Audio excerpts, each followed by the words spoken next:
She was carrying a mattress down Delancey Street at 4:17 in the afternoon. No dolly, no truck, no one helping.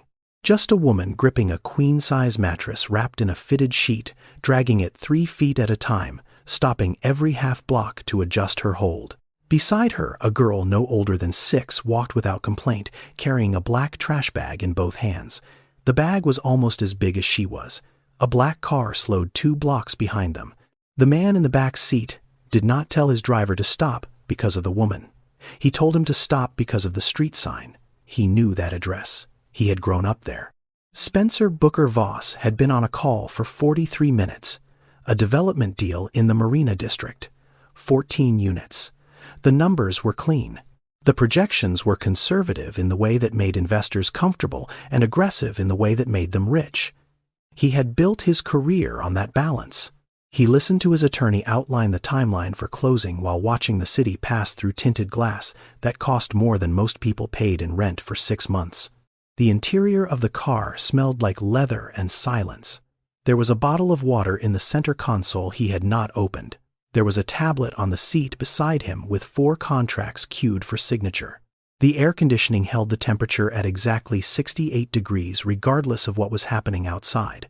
Spencer had spent 22 years building a life where nothing that happened outside the glass needed to reach him unless he decided it should. He was not looking out the window. He was looking at the tablet. Then he was not. Something had crossed his peripheral vision, the way a disruption crosses a clean spreadsheet. Not large, not dramatic, just wrong enough to pull his attention before his mind could explain why. A woman. Carrying a mattress, alone, tilted at an angle that meant she could not see where she was going. Her body bent under the weight of it, like a tree leaning into wind it had been fighting for too long. Beside her, close enough to touch the edge of the mattress, but not helping because she was too small to help, a child walked with a black trash bag held in both hands. Spencer watched them for 4 seconds. The attorney on the phone was still talking. Spencer was no longer listening. He did not feel pity. He did not feel the impulse to help. What he felt was something closer to recognition, though he could not have named it in that moment. The woman shifted the mattress again. She moved it forward another 3 feet. The child adjusted her grip on the bag without being told, without looking up, without asking anything. Spencer's eyes moved past them, past the mattress, past the child, to the Green Street sign at the corner half a block ahead, Delancey Street. He read it the way you read a name you have not spoken aloud in years. Not with surprise, with the specific kind of stillness that comes right before a door opens that you thought you had locked permanently. He knew this block. He knew every crack in the pavement of this block, or he had 19 years ago. He knew what was at the end of it. He knew the house number without needing to see it. The attorney asked about the timeline for permits. Spencer did not answer. "Stop the car." The driver looked in the rearview mirror. Spencer had not raised his voice. He had not changed his posture. His face had not moved. But something in the instruction carried a weight the driver had not heard before in the 11 months he had been driving this man. The car stopped. Spencer ended the call without saying goodbye. He placed the tablet face down on the seat. He opened the door. The heat of the afternoon came in all at once, and with it, the sound of a city he had been driving through for years without once slowing down to listen. He stepped out onto a sidewalk he had not stood on since he was 23 years old. The woman with the mattress was still moving. She had not looked back. She had not seen the car stop. She did not know anyone was watching. She was still walking toward the end of the block, toward the house, toward the address he already knew she was going to reach. He did not follow her. Not yet. He just stood on the sidewalk and watched her move toward a place that used to be his. Dorothy Mae Hutchins had been carrying the mattress for 11 blocks. She had started on Fulton Street at 3:45 in the afternoon, with the mattress balanced on her back and her daughter walking beside her. By the 4th block, her arms had stopped shaking, not because the weight had become easier, because her body had stopped registering the complaint. It had moved past the part where muscles protest and entered the part where they simply do what is asked of them because there is no alternative. The mattress was a queen size. It weighed 62 pounds. She weighed 128. She had not eaten since the night before, and that had been half a sleeve of saltine crackers she had split with Amara, because the crackers were the last thing in the cabinet, and Amara had not eaten since lunch at school. The mattress was not heavy. Not in the way furniture is heavy. It was heavy the way the last thing you own is heavy. Because if you set it down and cannot pick it back up, there is nothing after it. No second trip. No storage unit. No one coming back with a truck. This was everything that remained of the life she had built for her daughter, and she was carrying it on her back through the streets of a city that had decided she no longer fit inside it. She stopped at the 7th block, set the mattress down on the sidewalk, leaned against it, breathed. The fitted sheet she had wrapped around it was slipping at the corner. She tucked it back. Her hands were raw at the palms. The right one had a bruise she had gotten 2 hours ago when the mattress caught the edge of a doorframe on the way out of the apartment that was no longer hers. Amara stood beside her. She did not ask if they were almost there. She did not ask why they were walking. She did not ask where they were going. She held the black trash bag with both hands and waited for her mother to pick the mattress up again. She was 6 years old. She had moved 4 times in 3 years. She had learned what it looked like when her mother was deciding how much further she could go. She had learned not to interrupt that calculation. She had learned that her job in these moments was to be small and quiet and ready to walk when walking resumed. That is not the behavior of a 6-year-old. That is the behavior of someone who has been taught by repetition that stability is not something the world guarantees. Dorothy did not know when Amara had learned it. She only knew it had happened sometime between the 2nd apartment and the 3rd, and that noticing it was one of the things she did not allow herself to think about during the day. She thought about it at night. After Amara was asleep, in the dark, that was when she let the things she could not carry during the day arrive. She picked the mattress up again. A black car had stopped somewhere behind her. She did not turn around. A door had opened. She did not look. She had stopped looking at stopped cars 3 moves ago. Looking meant hoping. Hoping meant expecting. Expecting meant building something inside yourself that would collapse when the car drove away, and she could not afford any more collapses. She kept walking. Delancey Street was 4 blocks ahead. Then 3. Then 2. She counted them the way she counted everything now. In distance remaining. In wait still possible. In hours before dark. 4712 Delancey Street. Spencer read the number on the house before Dorothy reached it. He did not need to read it. He had known the number since he was 4 years old. It had been his first address. The first place his feet had learned what a floor felt like. The first place he had understood that the space between walls could be warm. He was standing 60 feet behind her. She had not seen him. She was still moving the mattress, still stopping and starting, still not looking behind her. The child was still walking beside her with the bag. Spencer was not looking at the woman anymore. He was looking at the house. It was still standing. That was the first thing that registered. The front steps were concrete cracked down the center, the same crack that had been there when he was 12. The porch railing was gone on the left side. The windows on the 2nd floor were boarded from the inside, with plywood that had warped and darkened with weather. The paint on the front door had faded past any identifiable color, into the gray-brown of wood that had stopped being maintained and had started simply enduring. But it was standing.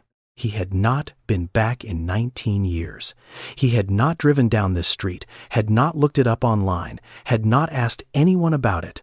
He had purchased the property records 7 years ago through his company's database as part of a routine portfolio review of the neighborhood, and had seen that the house was still titled in his mother's name, taxes unpaid, for 6 years, listed by the city as a distressed property eligible for tax lien auction. He had closed the file. He had not opened it again. He had told himself that was a financial decision. A property in that condition was not worth the renovation cost relative to the neighborhood's projected appreciation. That was the language he had used. The clean, defensible language of assessment and return. It was not a financial decision. It was the decision of a man who could not open a door without seeing his mother on the other side of it, and who had decided that not opening the door was easier than seeing the empty room behind it. The woman was at the front steps now. She set the mattress down on the sidewalk. She looked at the door. She reached into her coat pocket and pulled out a key. Not a house key. A padlock key. The city had placed a lock on the front door when the house went into the tax lien system. She had bought the house at auction 5 weeks ago. She had the padlock key and a deed and nothing else. Spencer watched her put the key in the lock. He watched her turn it. He watched the door open. She did not know whose house she had bought. She did not know who had painted the walls inside, or planted the window boxes, or sat on the porch every Sunday night for 13 years.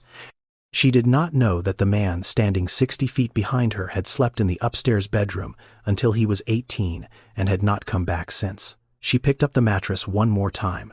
She carried it through the front door. The child followed. The door stayed open behind them. Spencer did not move.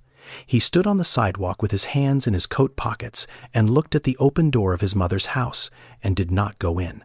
72 hours before she carried that mattress down Delancey Street, Dorothy had been standing in the kitchen of the apartment on Fulton Street reading a piece of paper that she had already read 4 times. The notice had arrived in a standard envelope. No certified mail, no signature required. Just a white envelope with a property management company's return address and a single sheet of paper inside that said, the building had been sold to a development group and all current tenants were required to vacate within 30 days. The 30 days had already started. She had not known the building was for sale. None of the tenants had. The letter was the first anyone had heard of it. Dorothy had lived in that apartment for 4 years and 7 months. She had signed the lease the week before Amara was born. She had chosen it because it was on the 2nd floor, which meant fewer stairs than the 3rd, but less street noise than the 1st. She had chosen it because the bedroom window faced east and got morning light, and she had read somewhere that morning light helped infants sleep better. She did not know if that was true, but she had wanted it to be true, so she had chosen the apartment as if it were, and Amara had slept well in that room, and Dorothy had never checked whether the light was the reason. She had requested an extension twice, the first time by phone. The property management company had a recording that said the office was closed and to leave a message. She left a message. No one returned it. The second time she went in person. She took a bus 40 minutes to an office in a commercial park where a woman behind a desk told her that extensions were not available and that the 30-day window was firm and that there were resources available through the city for tenant in transition. The woman said the word transition the way people say it when they mean something is ending but do not want to be the one who says that. Dorothy went home. She sat at her kitchen table. Amara was at school. The apartment was quiet. She looked at the rooms she had lived in for 4 years and 7 months and began making a list of what she could carry. In the United States, roughly 900,000 eviction cases are filed every year. Single mothers are evicted at nearly twice the rate of the general population. The average time between an eviction filing and physical removal is 16 days. For families with children, the disruption extends far past the move itself. Children who experience eviction before age 6 are significantly more likely to experience food insecurity, developmental delays, and chronic absenteeism in school. The system does not track what happens to most of them after that. Dorothy was not a statistic. She was a woman sitting at a kitchen table making a list, but the numbers existed around her like weather. They had shaped the landscape she was moving through, whether she knew the figures or not. She started with the things she could not leave. Amara's clothes, Amara's inhaler and the 3 refills she had left, her own identification documents, the lease she no longer needed but kept because it had her name on it, and her name on a legal document was one of the few proofs she had that she had been somewhere and had been allowed to stay. Then the things she could not carry.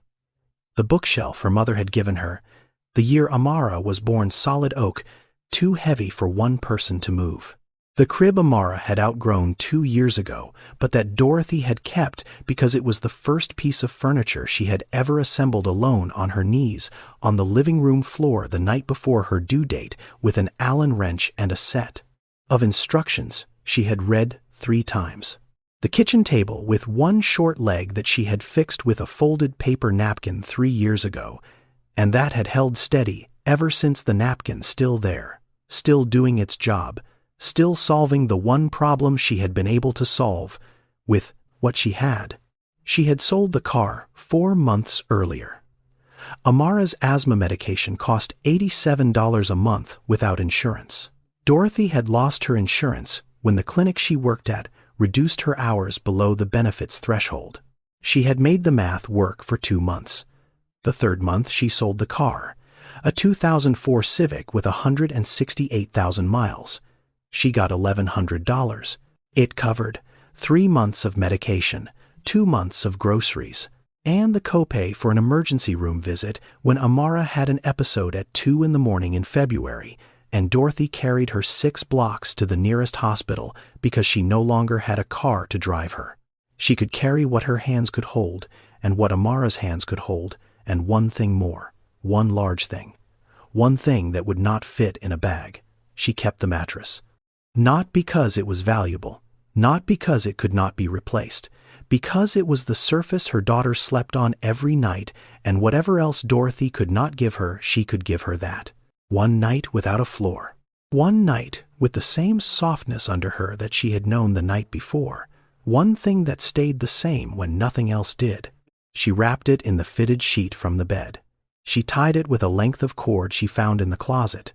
She put Amara's clothes and the inhaler and the documents into a black trash bag because she did not have a suitcase. She put her own clothes into a second bag. Amara carried one. Dorothy carried the other on top of the mattress. They left the apartment at 3:37 in the afternoon on a Tuesday. Dorothy locked the door behind her. She put the key in the mailbox as the property management company had instructed. Then she picked up the mattress, and she and her daughter walked out the front door of the building and turned left toward Delancey Street. She did not look back at the building. Looking back was something she had stopped doing. It did not help. It never had. Dorothy Mae Hutchins had not always been the woman carrying a mattress down Delancey Street. 3 years and 4 months before that afternoon, she had been a certified nursing assistant at the Bayview Community Health Clinic on 3rd Street. She worked the day shift, 7 to 3:30. She wore scrubs she ironed the night before and sneakers she replaced every 4 months because the floors at Bayview were hard on your feet, and she had learned that replacing shoes was cheaper than treating the back pain that came from wearing them too long. She earned $19.40 an hour. It was not a lot. It was enough. It was enough because her husband earned more. Wendell James Hutchins was an electrician, IBEW Local 6. He had been a journeyman for 9 years. He worked construction sites across the city, wiring the buildings that were going up faster than the neighborhoods around them could keep pace with.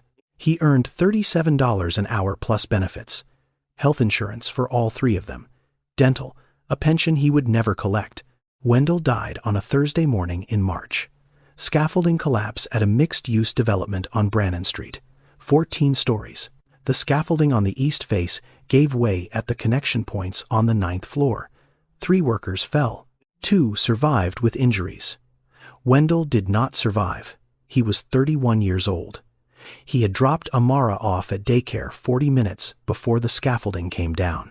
The building he died wiring was completed 7 months later. It sold for $82 million. His name was not in the marketing materials. Dorothy took 4 months off work after the funeral, not because she chose to, because Amara stopped speaking. At 3 years old, a child does not have the language to explain what has happened to her world. She simply went silent. She stopped responding to her name. She stopped sleeping through the night.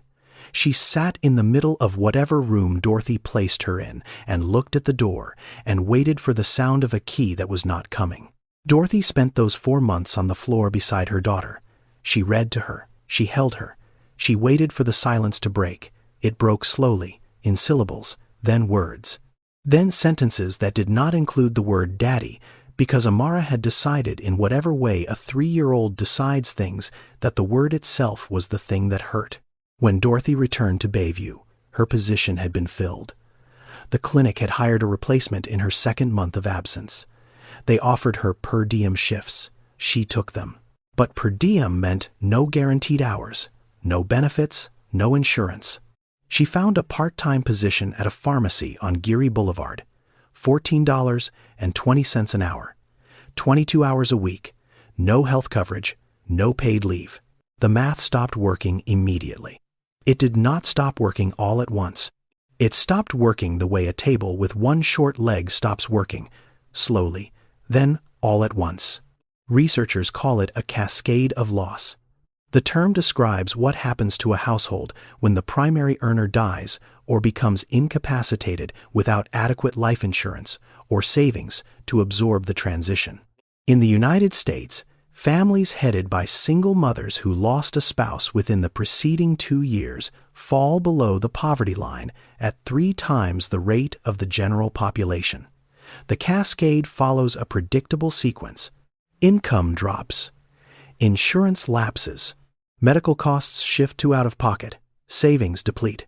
Housing becomes unstable.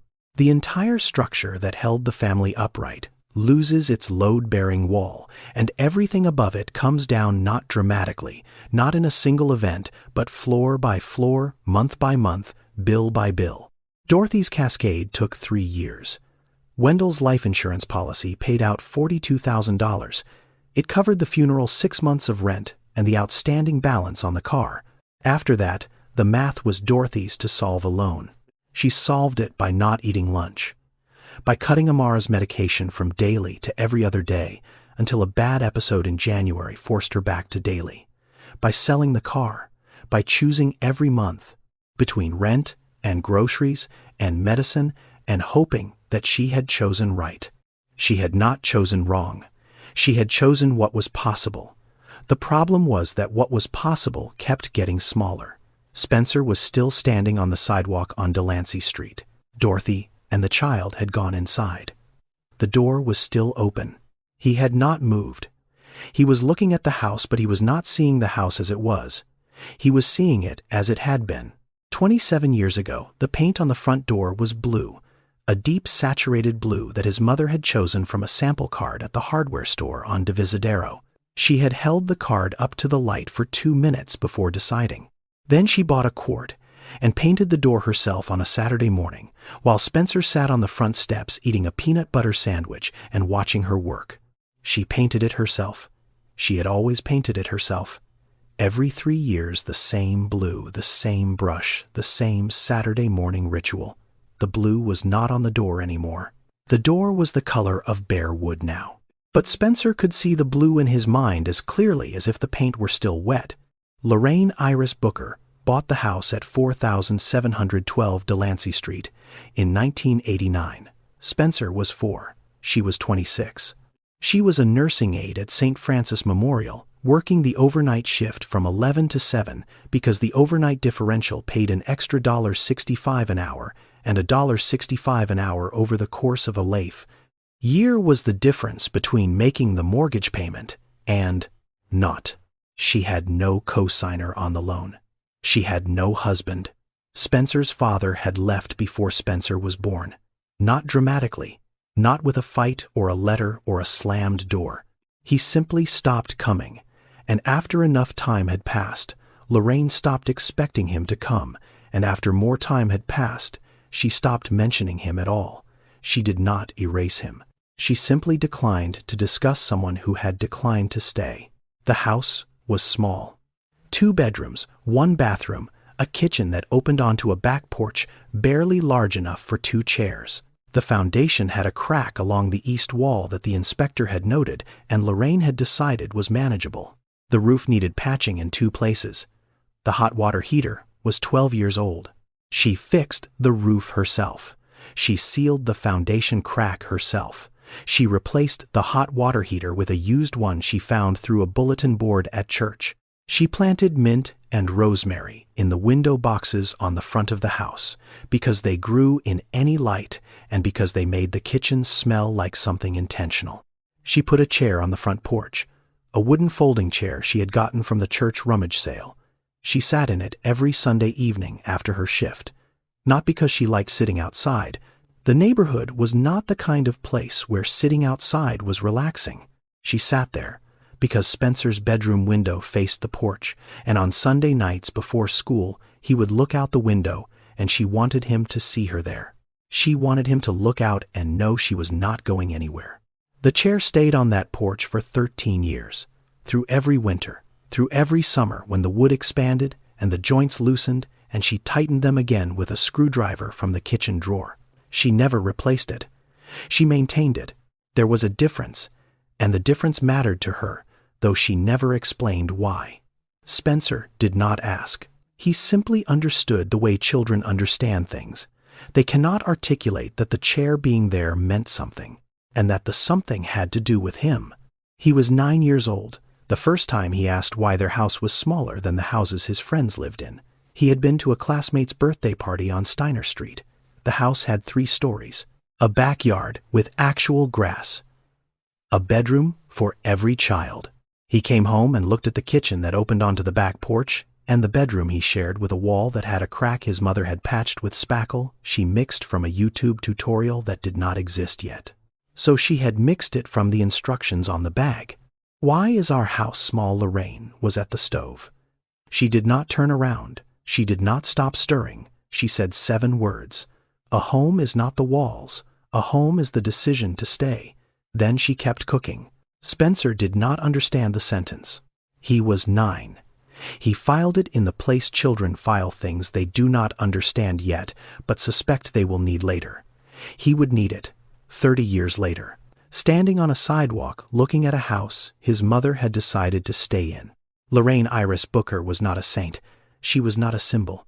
She was a woman who worked the overnight shift for 19 years, who slept from 8 in the morning until 2:30 in the afternoon, who woke up every day to a house she had bought alone and a son she was raising alone and a set of circumstances that required her to be more organized, more disciplined, and more precise about money than anyone she knew who earned twice what she earned.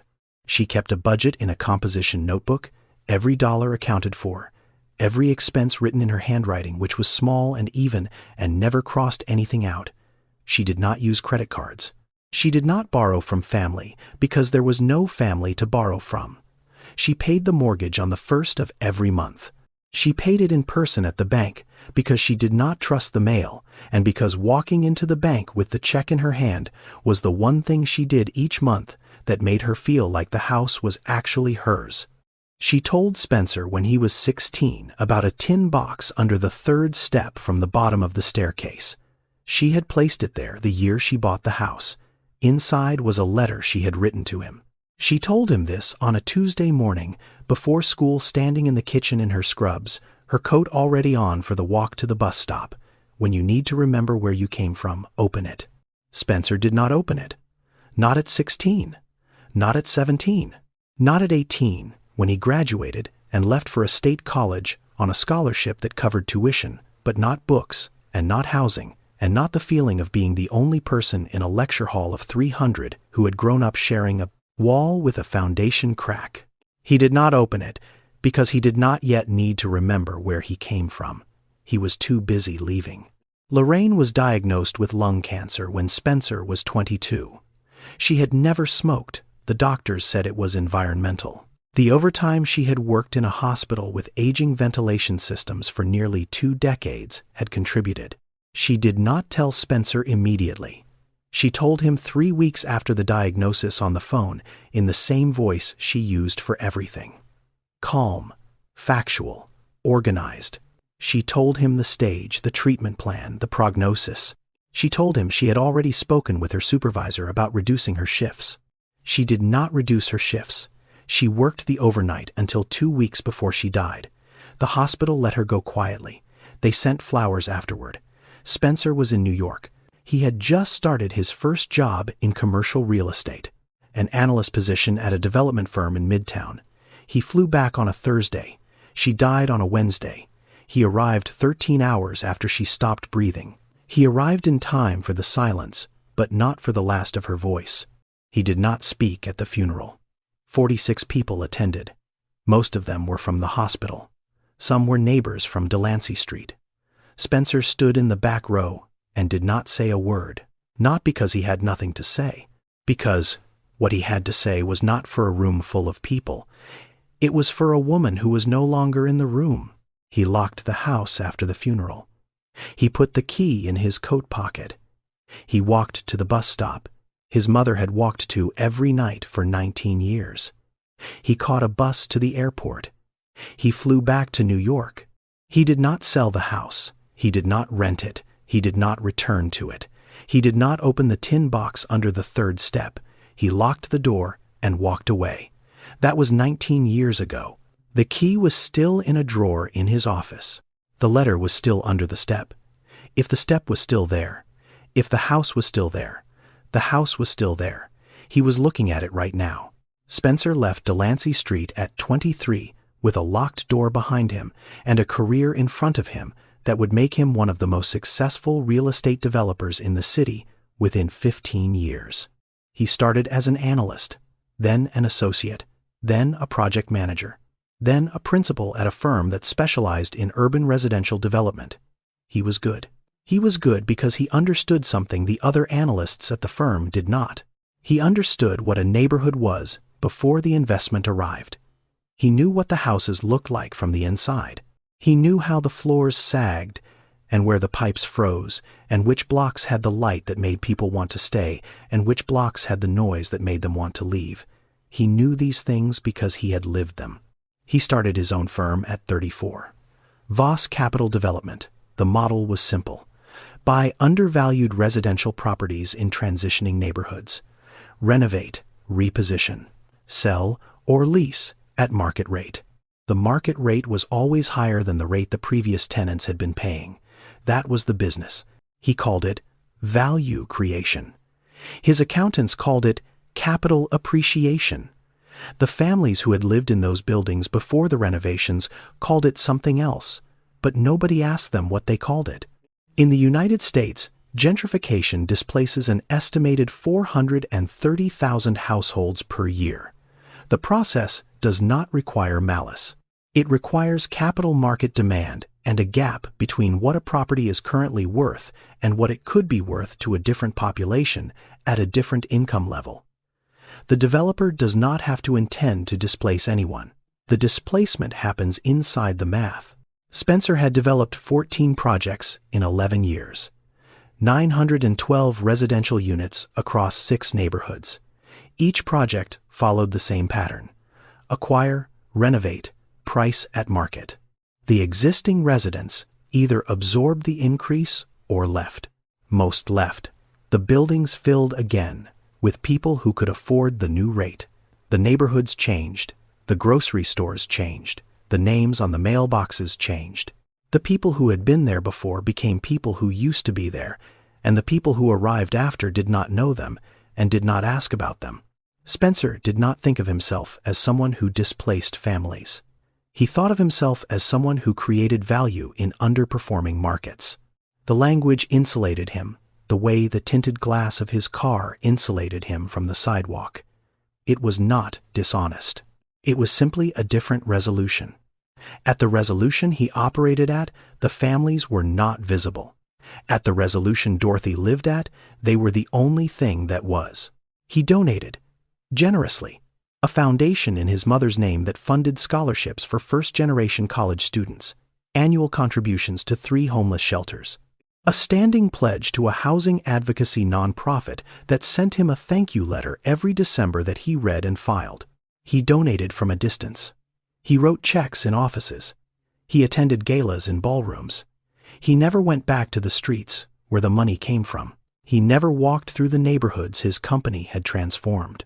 He never stood on a sidewalk and looked at the door of a building his firm had purchased and wondered who had lived behind it before the renovation began. Until today.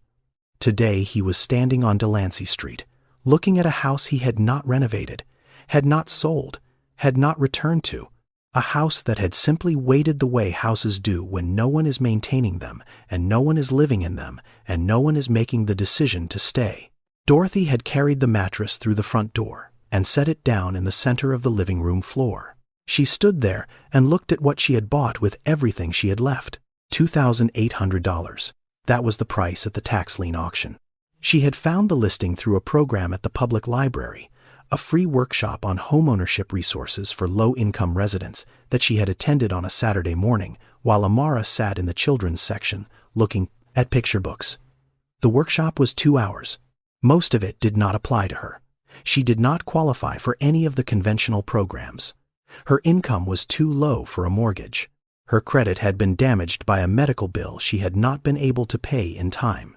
She did not have a cosigner. But the tax lien section of the presentation mentioned that abandoned properties with unpaid taxes could be purchased at auction for the amount of the tax debt. The amounts were small, hundreds of dollars, sometimes thousands. The properties were almost always in poor condition. Many were uninhabitable. Some were structurally compromised.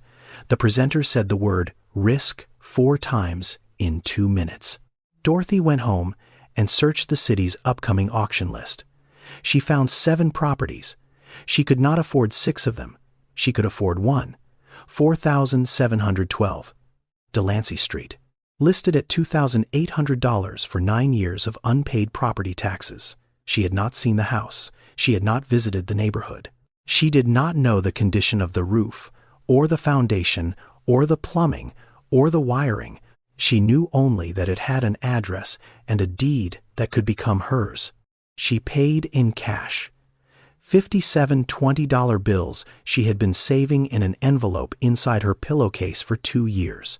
She received the deed by mail 3 weeks later. She held it in her hands and read her name on it and read the address on it and stood in her apartment on Fulton Street and understood that she owned something. That for the first time since Wendell died, she had a place she could not be asked to leave. She had never seen the inside until today. The living room was dark. The windows were intact but so layered with dust and grime that the afternoon light came through them as a gray wash, turning everything inside the color of old newspaper. The floor was hardwood, warped in places, buckled near the back wall where water had come in from somewhere above, but solid under her feet. She could feel that, solid in the way old floors are when they were laid by someone who knew what they were doing. The walls. She looked at the walls. There were layers of paint. She could see them where the surface had chipped and peeled. Blue underneath, then cream, then a pale yellow, then blue again. Someone had painted this room multiple times across many years, and at least twice they had chosen the same blue, which meant the blue was not an accident. It was a preference. It was someone saying, this is the color this room is supposed to be, and I am going to keep making it that color for as long as I am here. Dorothy did not know who had painted these walls. She did not know the woman who had chosen the blue, or the boy who had watched her from the front steps, or the chair that had sat on the porch for 13 years. But she stood in the living room with her mattress on the floor, and her daughter in the doorway, and the deed in her coat pocket, and she understood something without knowing the story behind it. Someone had loved this house. Someone had stayed. The house was still standing. Amara walked in. She set the trash bag down beside the mattress. She looked up at the ceiling, which had a water stain shaped like nothing in particular, and then she looked at her mother. "Is this ours?" Dorothy nodded. Amara looked at the room for another moment. Then she sat down on the mattress. She pulled her knees to her chest. She did not complain about the dust or the dark or the smell of a house that had been closed for almost 2 decades. She sat on the mattress, which was the same mattress she had slept on last night in a different building in a different life, and she accepted that this was where the mattress lived now, and therefore where she lived now. Dorothy sat down beside her. She put her arm around her daughter. She did not say anything. There was nothing to say that the mattress and the roof and the walls were not already saying. They were inside. The door was open. The house was still standing. Spencer stood on the sidewalk outside 4712 Delancey Street with his hands in his coat pockets, and did not go in. The front door was open. He could hear sounds from inside, footsteps on hardwood, the particular creak of the second floorboard past the entryway, the one his mother had never fixed because she said it was the house saying hello. He had not heard that sound in 19 years.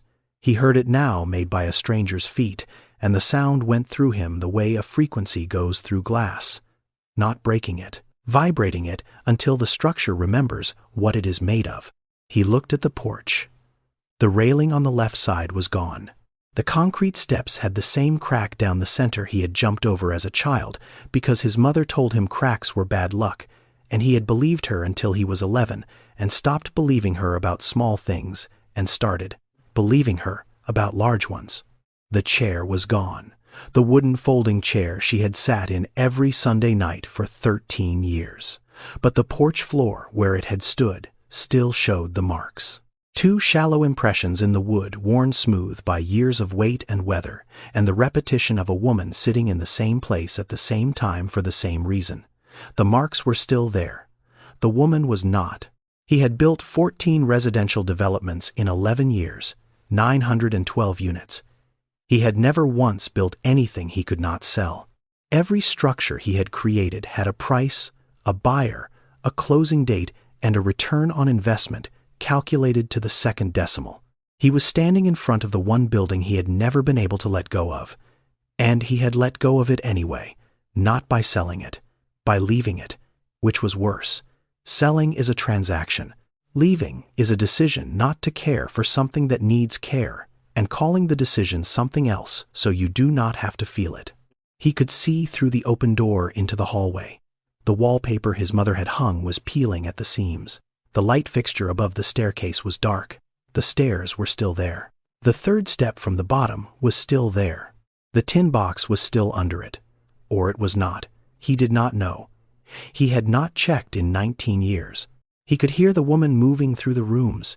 He could hear the child somewhere above on the second floor, in the room that had been his. He stood on the sidewalk and listened to people living in his mother's house and did not move. He was a man who made decisions for a living. He assessed, he calculated, he acted. He was standing on a sidewalk, unable to do any of those things. The house did not require his money. It did not require his expertise. It required something he had not used in 19 years and was not certain he still had. It required him to walk through a door. Dorothy was in the kitchen when she heard the child's footsteps go upstairs. She did not stop her. The house was small enough that she could hear Amara from any room, and Amara had always been careful on stairs. She had learned to be careful the way she had learned everything else in the last 3 years, by necessity, by repetition, by watching her mother and doing what her mother did without being told. Dorothy opened the kitchen cabinets. Empty. She opened the drawer beside the stove. Inside was a single matchbook from a restaurant she did not recognize. She opened the cabinet under the sink. A bottle of cleaning solution dried out the label, faded past reading. Someone had left it.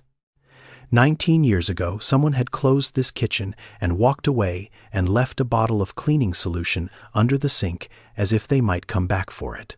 She walked into the hallway. She looked at the staircase. The banister was loose on the left side. The wallpaper had pulled away from the wall in long curling strips that hung like something waiting to be finished or removed. She put her hand on the wall where the wallpaper had peeled and felt the plaster underneath. Cool, solid, old in the way that old things are when they were made by people who expected them to last. She noticed the door frame at the bottom of the stairs.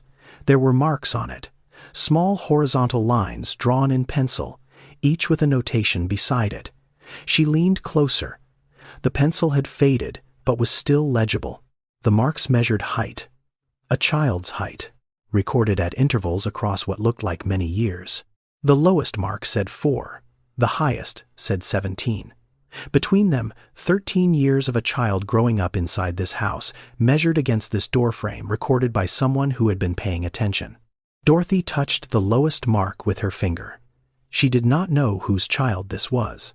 She did not know who had held the pencil or who had stood with their back against the frame while the line was drawn. But she knew what the marks meant. They meant someone had been here long enough to watch a child grow. They meant someone had cared enough to keep track. She found a photograph behind the cabinet in the hallway. It had fallen there, or been left there, wedged between the cabinet back and the wall in the narrow gap where things go and are forgotten. She pulled it out carefully. The edges were soft with age. A woman in a nursing uniform sitting on the front porch steps. She was not posing. She was looking at something to her left off camera and smiling. Not a large smile. The smile of someone who is tired but not unhappy. Behind her, the front door of the house was open. The door was painted blue. Dorothy looked at the photograph for a long time. She did not know this woman, but she recognized something in the way she sat on those steps. The posture of someone who had come home from a long shift and had sat down in the first place available and was not going to get up for a while. She set the photograph on the cabinet. She did not put it away. She left it out where she could see it. She went upstairs. The second floor had 2 rooms and a bathroom. The bathroom had a cracked mirror and a tub with a rust stain the shape of a river delta. The first room was small and empty. The second room was slightly larger with a window that faced the street. "Mama, there is stars on the ceiling." Amara was lying on her back on the floor of the second room looking up. Dorothy looked up. On the ceiling, glow-in-the-dark stars. Dozens of them, arranged not randomly but in patterns. Clusters that looked deliberate. Constellations maybe placed by someone who knew where the stars were supposed to go. The adhesive had yellowed. Some of the stars had lost their glow. A few had fallen and were lying on the floor like small plastic promises that had not quite held. But most of them were still up there, still stuck, still arranged in the shapes someone had chosen for them years ago. In the dark, they would still glow, faintly, enough. Dorothy stood in the doorway of the room that had been Spencer's and looked at the stars his mother had put on the ceiling when he was young enough to believe that the ceiling was the sky and the sky was something you could bring inside if you loved someone enough to try. She did not know any of this. She did not know about Lorraine or Spencer or the Sunday night chair or the tin box under the third step. She just knew that someone had looked up at this ceiling and decided a child sleeping here deserved stars. "This is your room," Dorothy said. Amara looked at her. "Mine, yours." Amara looked back up at the ceiling. She did not say anything else. She did not need to. The stars were enough. Spencer heard voices from inside the house. Not the words, just the sound. A woman's voice, and then a child's voice, and then silence. The kind of silence that comes after something has been decided. He stepped onto the porch. His shoes on the wood made a sound he had not heard since he was 18 years old.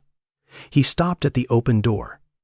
He could see the hallway, the peeling wallpaper, the staircase, the doorframe with the pencil marks he had forgotten existed until this moment when the sight of them hit him in the center of his chest, like something he had swallowed years ago and never fully digested.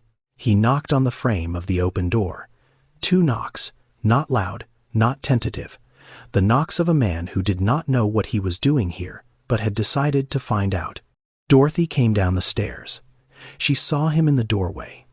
A man in a dark suit standing on the porch of her house. Her house. She had owned it for 5 weeks. She had been inside it for less than an hour, but it was hers.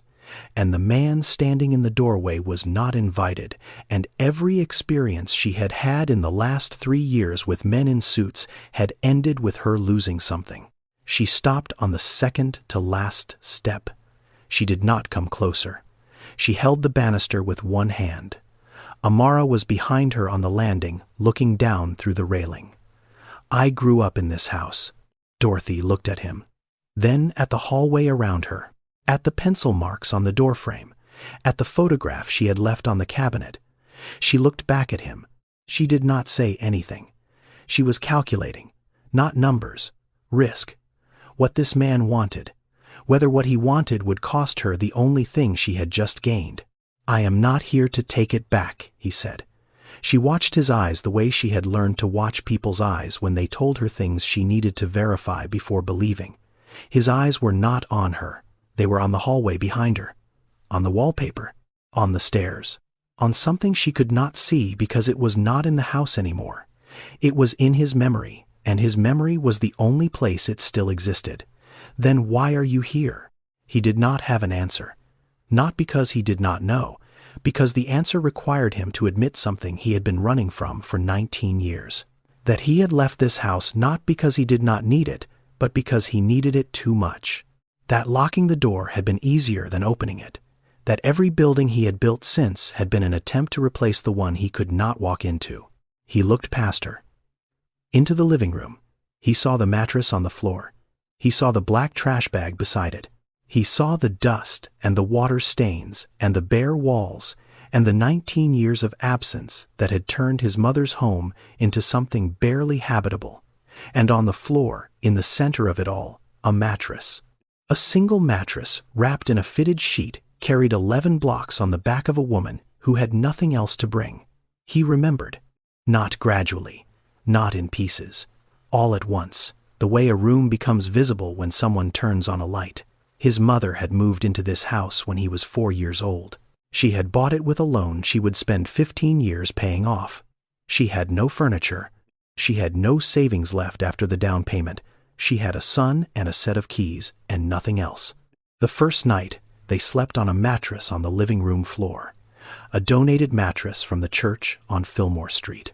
His mother had carried it 3 blocks from the church to the house by herself because she did not have a car and could not afford a delivery and would not ask for help because asking for help felt too much like admitting she could not do. This alone, and admitting that felt too much like proving everyone who doubted her right. Spencer did not remember that night. He was 4. The memory did not belong to him. It belonged to his mother. She had told him about it once when he was 15, sitting at the kitchen table on a Saturday morning. She told it the way she told everything, simply, without drama, without asking for sympathy. We slept on a mattress on the floor the first night. I carried it from the church. You fell asleep before I finished making the bed. I lay there next to you and listened to the house and decided we were going to be fine. He had forgotten that story. He had filed it in the place where you put things your mother tells you that you do not fully understand yet. He had not thought about it since. Not once in 27 years. He thought about it now, standing in the doorway of his mother's house, looking at a mattress on the living room floor. A different mattress, a different woman, a different child, but the floor was the same floor. And the decision was the same decision, the decision to stay. He remembered. Dorothy's story is not unusual. It is not even rare.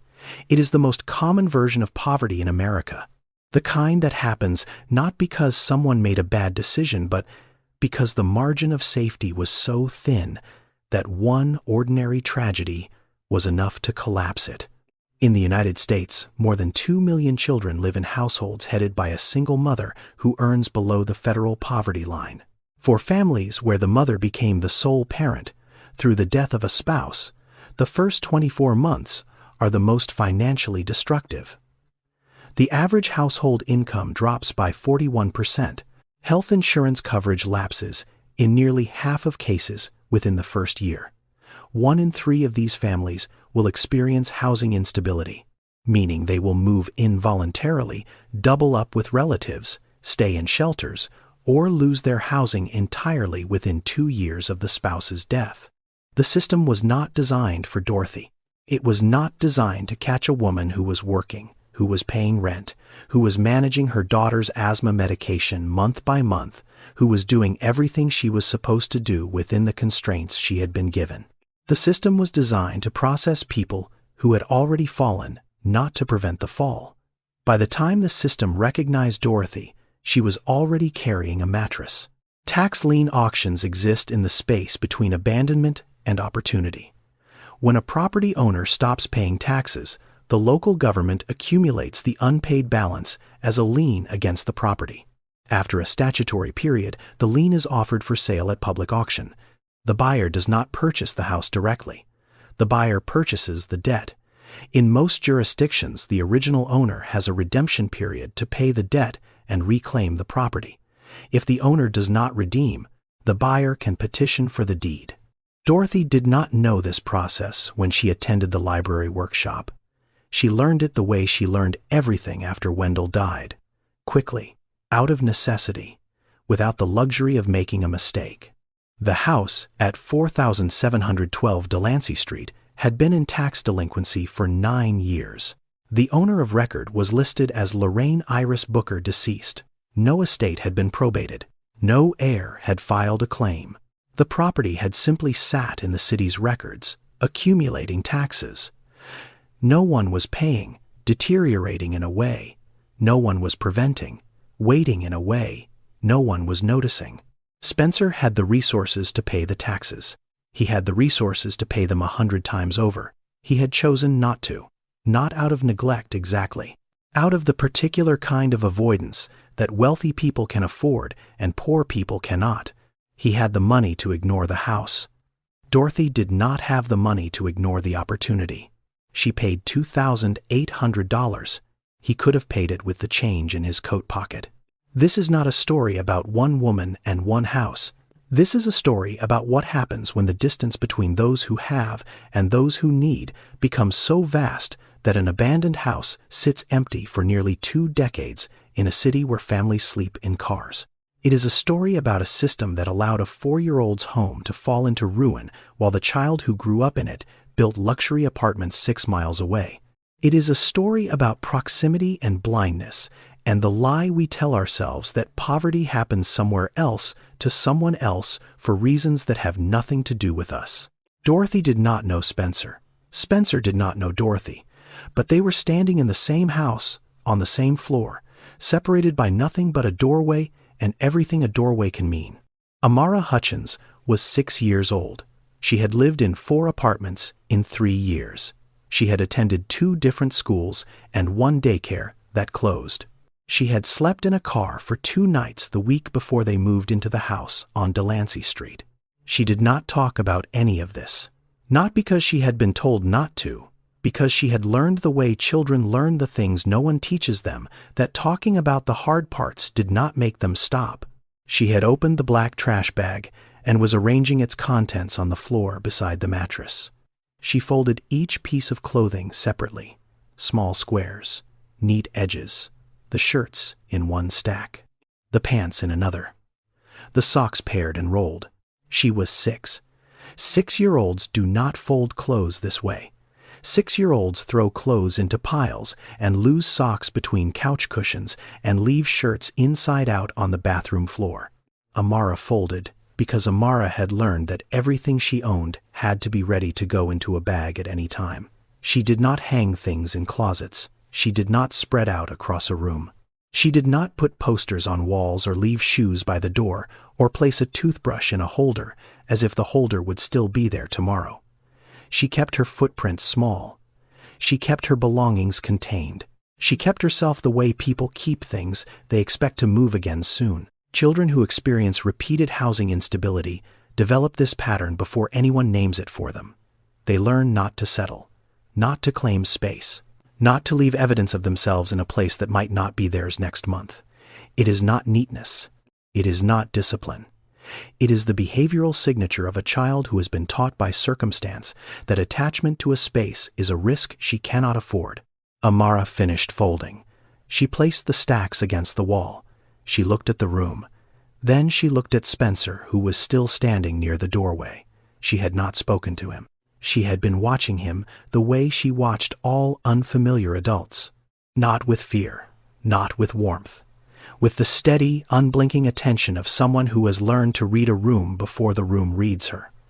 "Did you live here when you were little?" Spencer looked at her. He nodded. Amara looked at the walls. At the layers of paint Dorothy had noticed earlier. The blue underneath, the cream, the yellow, the blue again. "Did your mom paint the walls too?" Spencer did not answer immediately. The question was simple, a child's question. But it landed in the place where his memory of his mother was stored, and the door to that place had been closed for 19 years, and a 6-year-old had just opened it with 7 words. "She did," he said. Amara nodded once. She looked back at the wall. She seemed satisfied with this answer, as if it confirmed something she had already decided. Then she went back to her folding. Dorothy was watching from the staircase. She did not intervene. She did not explain Amara to Spencer or Spencer to Amara. She just watched her daughter ask a stranger the exact question that connected every thread in the house, and she understood without knowing the full story that the answer mattered more than the man who gave it. Spencer left that evening. He walked through the front door onto the porch and stopped. He turned back. "The third step from the bottom is loose," he said. "There is a tin box underneath it. It belongs to me. I will come back for it." Dorothy looked at him from inside the hallway. She did not ask what was in the box. She did not ask when he would come back. She just nodded once and watched him walk down the porch steps and onto the sidewalk where his car was still waiting. Spencer got into the back seat. The driver pulled away from the curb. The house receded in the rear window. The porch, the open door, the woman standing in the hallway of his mother's house as if she belonged there, as if the house had been waiting for exactly this. For someone who would show up with nothing except a mattress and a child and the decision to stay. He did not speak for the first 11 minutes of the drive. He sat with his hands on his knees and looked out the window at the city. He had spent 20 years reshaping from the inside of boardrooms and did not recognize any of it from this angle, not because it was unfamiliar. Because he was seeing it differently. He was seeing it the way his mother had seen it, from the ground, from the level of someone who walked because they could not afford to drive, from the height of someone carrying something heavy with no one offering to help. He thought about his mother for the first time in 19 years, without the thought arriving as pain. It arrived as a question.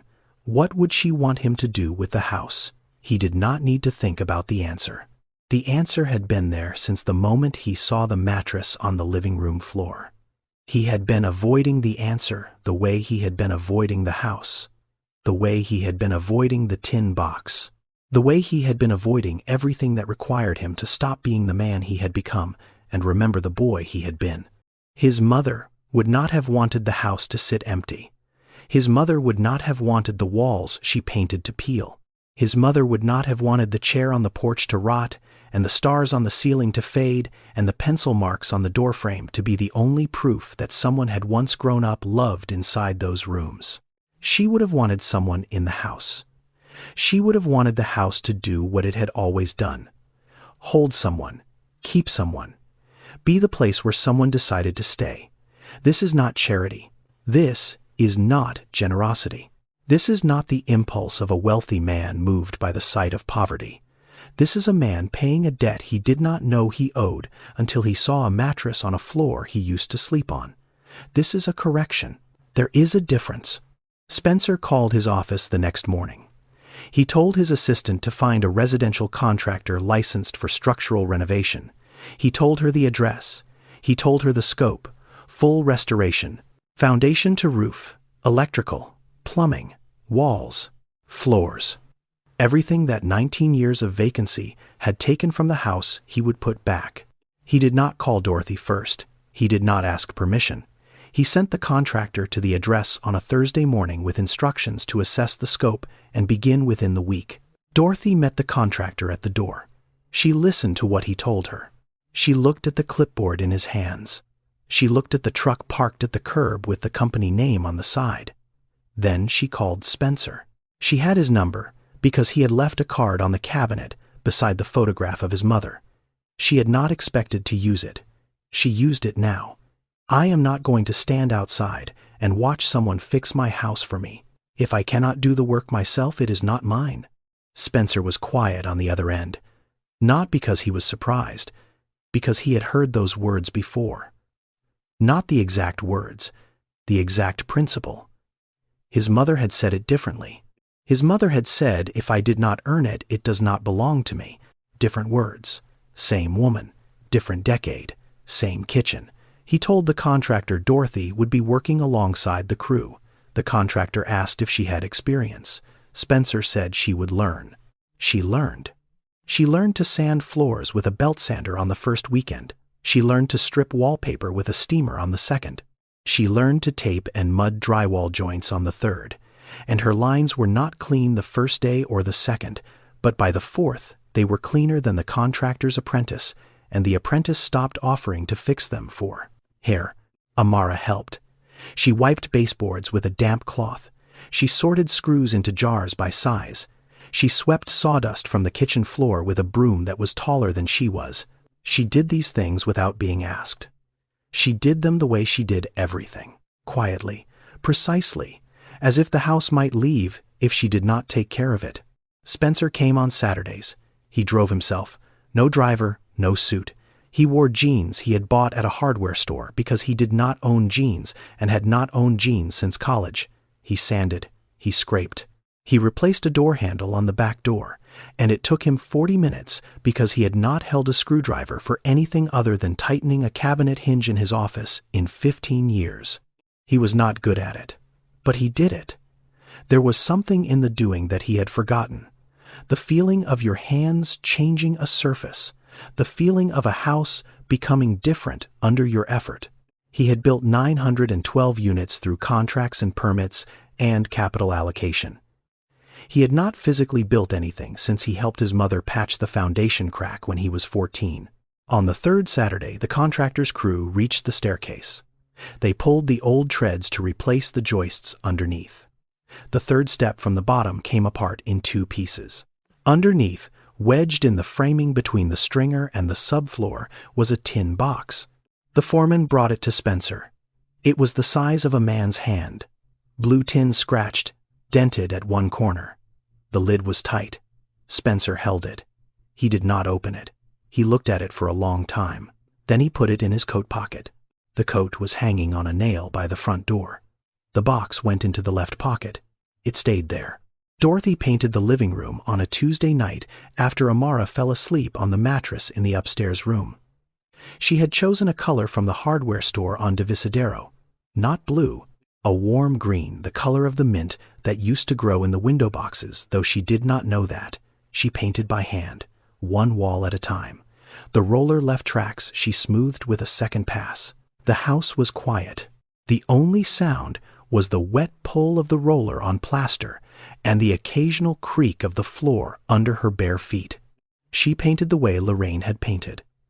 At night, alone, after her child was asleep, in the same house, with the same quiet, with the same quality of attention that comes from a woman making a space hers by putting her hands on every surface of it.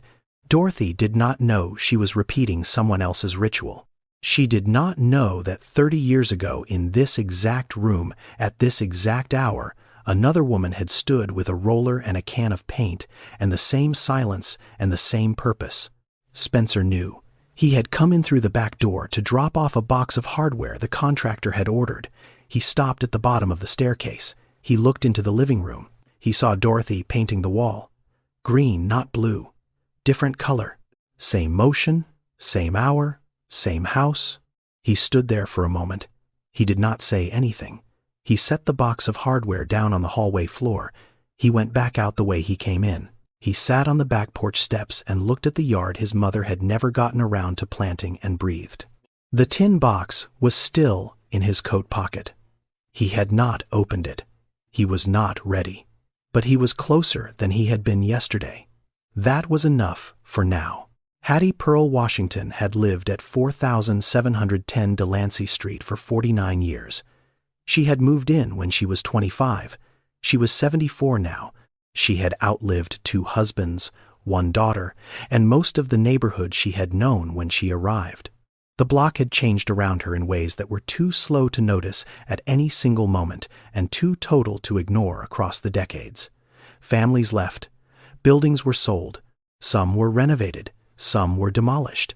Some just sat the way the house next door had sat for 19 years, waiting for something no one came back to give it. Hattie had known Lorraine Booker. Not well. Not the way close friends know each other. The way neighbors know each other. Through proximity. Through repetition. Through the small exchanges that happen when 2 women live 18 feet apart and raise children at the same time, in the same place, with the same set of constraints, and the same refusal to let those constraints define them. She had watched Lorraine paint the front door on Saturday mornings. She had heard Spencer playing in the back porch when he was small. She had seen Lorraine walk to the bus stop every night at 10:30 in her white nursing shoes and return every morning at 7:15 and sit on the porch for 10 minutes before going inside, not because she was resting, but because she wanted the house to see her before she entered it, as if the house needed to know she was home. Hattie saw the contractor's truck on the first Thursday. She watched from her front window. She did not come out. On the second week, she saw Dorothy carrying supplies from the truck to the front door. She saw the child sweeping the porch. She saw a man in jeans she did not recognize sanding the window frames on the second floor. On the third Saturday, she came out. She walked the 18 feet between her front door and the property line of 4,712. She stood at the bottom of the porch steps and looked up at Dorothy, who was on her knees scrubbing the porch boards with a wire brush. "You, the new owner," Dorothy looked up. She nodded. Hattie looked at the house, at the new porch railing, at the windows reglazed and cleaned for the first time in almost 2 decades, at the front door which someone had sanded down to bare wood but not yet painted. "I knew the woman who lived here before," Hattie said. Lorraine. Worked nights at St. Francis. Raised her boy in this house, all by herself. She put that porch together with her own hands. She sat in a chair right where you are kneeling now, every Sunday, rain or shine. Dorothy set down the brush. She said if she was sitting there, her boy would always know where to find her. Dorothy looked at the porch boards, at the 2 impressions in the wood that she had noticed on her first day, but had not understood. Now she understood. They were not damage. They were evidence. 13 years of a woman sitting in the same place, making herself visible, making herself permanent. In neighborhoods like Delancey Street, history is not kept in archives, it is kept in people. In women like Hattie, who have lived long enough to remember what the buildings used to hold. Community memory is the term researchers use. It means the knowledge that exists between neighbors passed through conversation and presence, and the simple act of staying in a place long enough to witness what happens there. For single mothers, this kind of memory matters. Not financially, socially.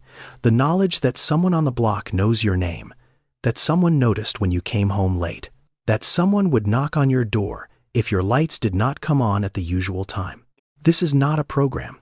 It cannot be funded. It is the residue of people staying in one place and paying attention. Hattie had paid attention to Lorraine for 13 years. Now she was paying attention to Dorothy, not because she had been asked to, because that was what neighbors did. Because that was the only thing left that no system could replace, and no algorithm could replicate, and no building renovation could install. Dorothy stood up. She looked at Hattie. "Would you like to come inside?" Hattie looked at the front door. The door Lorraine had painted blue. The door that was bare wood, now waiting for someone to choose its next color. She had not been inside this house since Lorraine's funeral. She had stood on this porch and knocked on this door 100 times, but she had not been past the threshold since the day she came to pay her respects, and the house was already empty and the boy was already gone. She went inside. She walked through the hallway. She saw the new paint on the living room walls. She saw the mattress on the floor. She saw the photograph of Lorraine that Dorothy had set on the cabinet and kept there through the entire renovation untouched, uncovered the one thing in the house that had not been moved. She looked at it for a long time. Then she looked at Dorothy. "She would have liked you," Hattie said. "She would have liked you a whole lot." The house was finished on a Saturday in October. The walls were painted. The floors were sanded and sealed. The roof was patched, and the plumbing ran clean, and the electrical passed inspection on the first try. The front door was blue. Dorothy had chosen the color without knowing it had been blue before. She had picked it from the same hardware store on Divisadero from a sample card she held up to the light for a long time before deciding. Spencer saw the color when he arrived that morning. He did not say anything. He did not need to. That evening, after the last of the contractor's tools had been loaded into the truck and the crew had left, Spencer came back. He parked on the street. He walked up the porch steps. The new chair was there. A wooden folding chair Dorothy had found at a second-hand shop on Fillmore Street and placed in the exact spot where the wear marks had been. She had not known the history. She had just thought a porch needed a chair. Spencer sat down in it. He reached into his coat pocket and took out the tin box. He held it in both hands. He had been carrying it for 5 weeks. 5 weeks in his coat pocket through meetings and phone calls and Saturday mornings with a belt sander and Tuesday nights watching a woman paint walls in the dark. He had carried it the way his mother had carried it, close, waiting for the right time. He opened it. Inside was a single sheet of paper folded twice, written in his mother's handwriting. The handwriting was small and even and did not cross anything out. The paper had yellowed, the edges were soft, but the ink was still clear. She had written his name at the top. Just the name. No dear, no my son. Just Spencer. She wrote about the house. She wrote about the day she bought it. About the loan she was not sure she could pay. About carrying a mattress from the church on Fillmore Street and laying it on the living room floor and watching her son fall asleep before she had finished making the bed. She wrote about lying beside him in the dark and listening to the house settle around them and deciding in that silence that this was going to work. She wrote about the paint, the blue she had chosen, the Saturday mornings, the window boxes, the chair on the porch, and why it mattered, and why she would never explain why it mattered, because some things you do not explain. You just do them, and hope the person they are for understands eventually. She wrote one final line. This house was never about the walls. It was about you knowing you had somewhere to come back to. If you are reading this, you came back. That is all I ever needed. Spencer read the letter. He folded it along the original creases. He put it back in the tin box. He closed the lid. He did not cry. He sat in the chair on the porch of his mother's house and looked through the open front door into the hallway. Dorothy was upstairs. He could hear her voice. She was reading to Amara. The words were too faint to make out, but the rhythm was steady, the cadence of a mother reading a bedtime story in a house that belonged to her. Amara's room still had the stars on the ceiling. The old ones had been taken down during the renovation. Amara had chosen new ones. She placed them herself, standing on her bed, pressing each one into the plaster with both hands, not in the patterns Lorraine had chosen. In new ones, her own constellations, her own sky. The mattress was still in the room. Dorothy had bought a bed frame.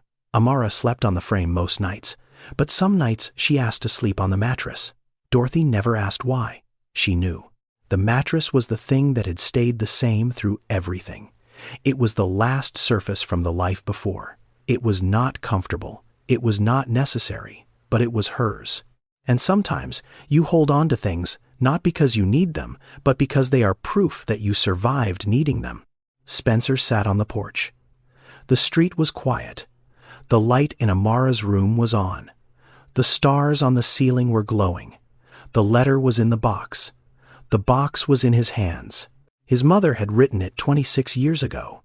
She had placed it under the third step from the bottom and waited. She had waited for him to need it. She had waited for him to come back. He came back. The house held. Spencer Booker Voss built towers. 14 developments, 912 units. Glass and steel and capital appreciation and returns calculated to the second decimal. The city gave him awards. Magazines wrote profiles. His name was on buildings that people drove past every day and recognized. Dorothy Mae Hutchins carried a mattress. 11 blocks, 62 pounds, wrapped in a fitted sheet. On a Tuesday afternoon in a city that did not slow down for her, nobody wrote about it. Nobody photographed it. Nobody gave her an award for carrying everything she had left on her back through streets that had been redesigned to serve people who would never have to carry anything. One of them built towers. The other carried a mattress. The city noticed the towers. Nobody noticed the mattress. Think about what that says about what we choose to see. The cruelest thing about people like Dorothy is not what they endure. It is how invisible the endurance is. She carried that mattress past hundreds of cars. Not one of them stopped. She walked 11 blocks in broad daylight, and not a single person asked if she needed help. Not because people are cruel. Because people have been trained to look past certain kinds of struggle, the same way they have been trained to look past certain kinds of buildings in certain kinds of neighborhoods. There is a house somewhere near you right now that someone is trying to turn into a home. You have driven past it. You have not slowed down. Not because you do not care, Because slowing down requires seeing, and seeing requires acknowledging that the distance between your life and that house is smaller than you think. There is someone in your life right now carrying something heavy alone, not a mattress, something heavier, something invisible, and they are not asking for help, not because they do not need it, because they stopped expecting it. If this story made you think about that person, send it to them. If it made you uncomfortable about how easily we look past people, that discomfort is useful. Sit with it. Let it change what you notice tomorrow. Subscribe if you want more stories like this one. See you in the next one. This is a fictional story. The characters' names and events are entirely imagined. None of this happened, but all of it is happening. Right now, in every city in this country. I wrote this story because I grew up 3 blocks from a house that sat empty for 11 years while a family I knew slept in a station wagon for 2 weeks before finding a shelter that would take all 4 of them. The house and the family existed in the same zip code. One was a tax write-off. The other was a statistic. Neither had to be. Fiction does not fix housing policy. It does not fund shelters or change zoning laws or lower the cost of rent, but it can do something data cannot. It can make you see a mattress on a sidewalk and wonder who is carrying it and where they are going and what it costs them to keep walking. If you want to do more than wonder, organizations like Habitat for Humanity, the National Low-Income Housing Coalition, and your local community land trusts are doing the structural work that stories can only point toward. Look them up, show up, carry something. Stories do not change policy, but they change how we see the people policy is supposed to protect. And that is where change begins.